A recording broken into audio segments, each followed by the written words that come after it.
Quick, check your calendar. Is it Friday the 13th? Are you hiding under your blanket, crying literal waterfalls because you think a demon is going to steal your toes? Bro, uncool. The scariest day on the calendar has absolutely nothing to do with ghosts, bad luck, or dudes wearing hockey masks. It is actually the anniversary of the most savage, bloody, and hilariously petty financial rug pull in human history.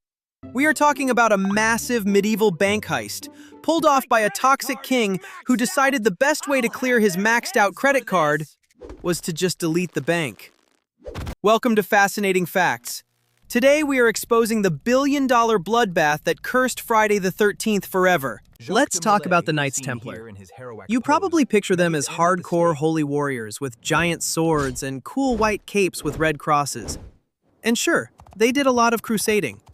But while they were out busy swinging broadswords, they also accidentally invented the modern banking system. Yeah, seriously.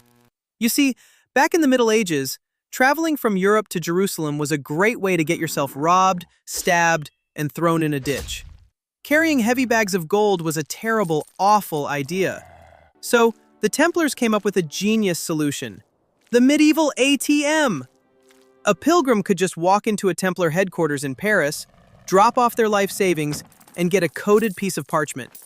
Then, they travel all the way to Jerusalem, hand over the paper, and boom, they get their cash back. They literally invented the international check. And because they charged management fees and acquired massive estates, the Knights Templar became filthy, ridiculously, stupidly rich. We are talking about a multinational, billion-dollar financial corporation with castles, fleets of ships, and their own private, highly trained army. Enter our antagonist, King Philip IV of France. Philip was basically an arrogant, hyper-aggressive frat boy who happened to inherit an entire country. He was known as Philip the Fair because he was extremely good-looking, but on the inside, he was a complete financial disaster. Philip loved going to war. War with England, war with Flanders, war with literally anyone who looked at him funny. But wars are expensive, and Philip's national treasury was completely, utterly broke. So, what does a broke king do? He goes to the richest guys in town and swipes the royal credit card. Philip borrowed heavily from the Knights Templar. He borrowed to fund his armies. He borrowed to fund his lavish lifestyle. He borrowed until his medieval credit score was absolutely deep in the red. Eventually, the Templars became the biggest creditors to the French crown. And as any multinational bank will tell you, eventually, you have to pay the minimum monthly balance. The Grand Master of the Templars politely knocks on the palace door and hands the king an invoice. Philip looks at the mountain of debt on the parchment. He looks at his empty treasury. He looks back at the parchment. I don't have any money. Not a single coin. I am literally drowning in debt. Philip starts crying literal waterfalls. The king is in a full-blown panic attack. He owes a terrifying army of heavily armed warrior monks a literal mountain of gold. If he defaults on this loan, the Templars could easily crush his entire kingdom. This enraged King Philip, who decided to punish them severely. He realized a dark, brilliant loophole. If the bank suddenly stops breathing, you don't have to pay them back.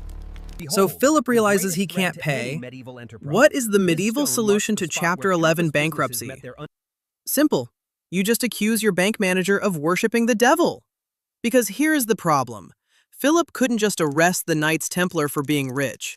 They were literally the Pope's favorite holy warriors. They answered to nobody except the Pope himself. If Philip just attacked them to steal their cash, the Pope would excommunicate him, which is basically medieval for getting permanently banned from the server. He needed a smear campaign so massive, so incredibly toxic, that society would instantly cancel them. Philip aggressively kicks open the door to his war room and calls in his top advisors. All right, boys, how do we cancel the Templars? I need ideas. Sire, we could tell the public they charge unfair management fees. Boring. That doesn't get any engagement. Tell everyone they spit on crosses. Sire, isn't that a bit extreme? And tell everyone they worship a giant magical cat idol. A cat? Sire, literally nobody is going to believe.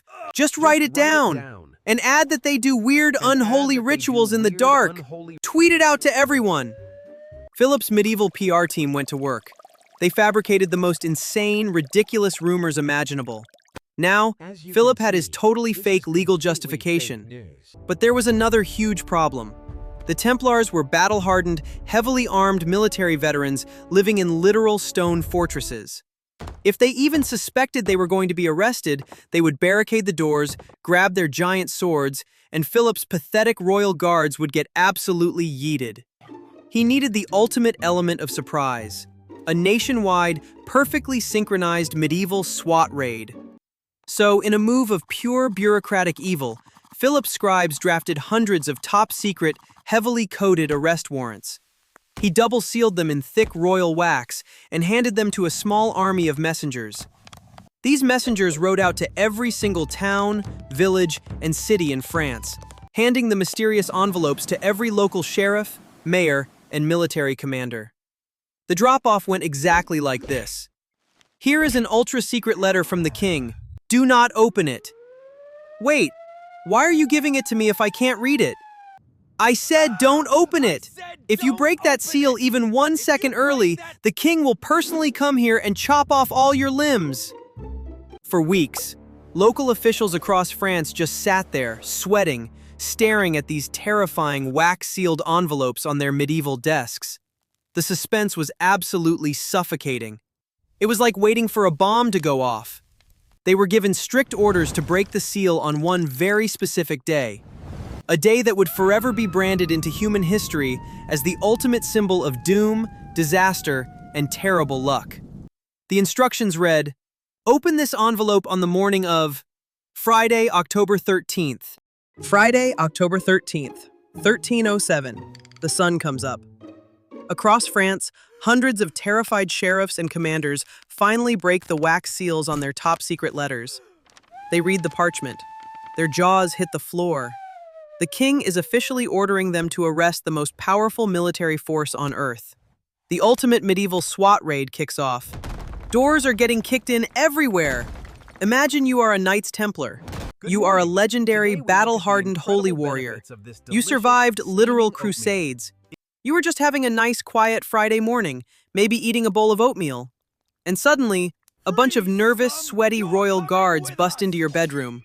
Freeze! Put down the spoon and put your hands up! Bro, uncool. It is 6 in the morning. What are you doing? You are under arrest for worshipping a magic cat. Also, we are confiscating all your gold. The confusion is absolute. Because of the perfectly synchronized ambush, the Templars do not even have time to rage quit or grab their broadswords. They are just standing there in their medieval pajamas while Philip's men swipe every single chest of gold, seize every castle, and empty every bank vault they own. It was the ultimate financial rug pull. The biggest bank robbery in history, all happening in a single morning. They even capture the big boss himself, the Grand Master of the Knights Templar, Jacques de Molay. Now Jacques is expecting a fair trial. He thinks Pope Clement V is going to step in, look at these insane fake charges and save them. But King Philip is a toxic bully. He threatens the Pope, completely intimidating him into dissolving the entire Templar order. The Pope literally hits the delete button on the biggest financial institution in the world. For 7 long years, the surviving Templars are thrown into dark, miserable dungeons. Philip is just laughing, swimming in all his stolen gold, perfectly happy that his billion-dollar credit card debt has magically disappeared. But then we get to the year 1314. King Philip decides it is time to tie up loose ends. He drags Jacques de Molay out to a tiny island in the center of Paris. He ties the Grand Master to a wooden stake and orders his men to burn him alive, just to be absolutely sure the debt is gone forever. The fire is lit. The flames are rising. Jacques de Molay is literally burning. But does he cry literal waterfalls? No. He looks straight through the smoke, locks eyes with King Philip, and delivers the most legendary ice-cold mic-drop curse in human history. Pope Clement, King Philip, I call you to the tribunal of heaven. I will see you both before God within a year. King Philip probably just laughed it off. Oh, the crazy old man is screaming from the fire, whatever. But then, just 1 month later, Pope Clement suddenly drops dead from a mysterious illness. Okay, that is a little weird. Then, exactly 8 months later, King Philip is out hunting. He suddenly collapses from a massive stroke, falls off his horse, and completely drops dead. This enraged King Philip. Wait, no, he just died. The curse actually worked. So, what is the ultimate legacy of this whole chaotic medieval mess? Well, for over 700 years, the entire world has been completely terrified of Friday the 13th. People literally refuse to travel, they refuse to sign contracts, and Hollywood has made billions of dollars filming horror movies about unkillable guys in hockey masks chopping up camp counselors. But the hilarious truth is, the most superstitious day on the human calendar has absolutely nothing to do with the supernatural. It is actually just a permanent historical monument to a toxic, broke king deciding to aggressively bail on his massive credit card debt and permanently deleting a multinational banking corporation to do it. So, the next time someone tells you Friday the 13th is spooky or starts crying literal waterfalls because they broke a mirror, "Oh no! A black cat just crossed my path! The demons are coming for my toes!" Dude, uncool. Just go check your credit score. Because honestly, the only thing you should really be afraid of on Friday the 13th is a maxed out credit limit, incredibly high interest rates, and a sudden unannounced SWAT raid from your angry bank manager. If you want to discover the insane origins of more things you use every day, subscribe to Fascinating Facts.